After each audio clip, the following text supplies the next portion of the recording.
अन्नी कहानी YouTube channel में आप सभी लोगों का स्वागत है। दोस्तों, कहानी देखने से पहले कृपया चैनल को सब्सक्राइब कर लीजिए ताकि हर रोज मजेदार रोमांस से भरपूर कहानी आपको मिलता रहे। तो चलिए दोस्तों, कहानी की शुरुआत करते हैं। मेरा नाम काजल है। मेरी उम्र 21 साल है। बात मेरी दी के शादी के 7 दिन बाद का है। मेरी जीजाजी 24 साल के और खूबसूरत का राजा है। वो बहुत ही मस्त इंसान है। बात एक दिन की है जब मैं घर पे अकेली थी, क्योंकि माँ और पापा देवघर पूजा करने गए थे और दीदी भी उनके साथ गई थी। भाई, जो कि दिल्ली में पढ़ाई करता है, असल में जीजाजी, शादी के 4 दिन ही में वो अपने घर चले गए थे, क्योंकि उनका कोई एग्जाम था और एग्जाम देकर वो सीधे यही आ गए। वो पहले किसी को बताए नहीं कि मैं आ रहा हूँ, नहीं तो माँ पापा और दीदी पूजा करने देवघर नहीं जाती। देवघर पटना से करीब 200 किलोमीटर है, इसलिए वो लोग अगले दिन सुबह ही लौटेंगे। जीजा जी शाम को 5 बजे आ गए। मैंने उनके लिए खाना बनाया और दोनों मिलकर खाना खाए। फिर हंसी मजाक का दौर चल पड़ा। मेरी गाल को छू देते मुझे बुरा नहीं लग रहा था, क्योंकि वो बड्डे ही सुंदर और गठीला बदन है।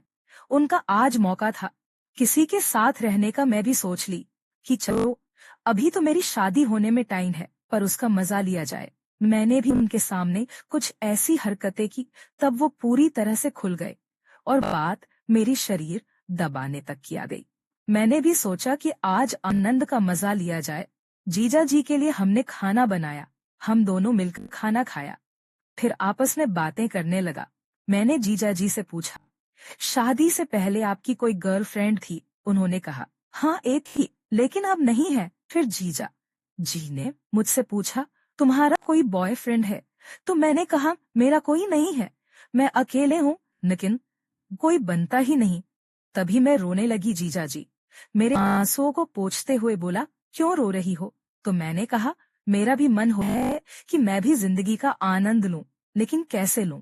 तभी जीजा जी ने कहा, कोई बात नहीं, कोई नहीं है तो क्या हुआ, मैं हूं न। फिर मैं शांत हो गई। कुछ देर बाद मैं कमरे में सोने चली गई। थोड़ी देर बाद जीजा जी सोने या गए और मुझे इशारे इशारे में सब कुछ बता दिया, जिसके लिए मैं तड़पती थी। फिर मैंने जीजा जी से कहा, मुझे नहीं है, चलिए कोई गेम खेलते हैं। तभी जीजा जी ने कहा, सांप और सीढ़ी का खेल खेलते हैं। हम दोनों गेम खेलना शुरू कर दिया। गेम खेलते खेलते बहुत रात हो चुकी थी। गर्मी का मौसम था। मैं गया है और मुझे नींद भी आ रही है। तभी जीजा जी ने मुझसे पूछा, गेम खेलकर संतुष्टि मिली? मैंने कहा, आज तक मैंने ऐसा गेम कभी नहीं खेली थी, मुझे बहुत मजा आया। फिर मैं सो गई। अगले दिन दीदी लोग पूजा करके घर वापस आ गई। फिर दीदी जीजा के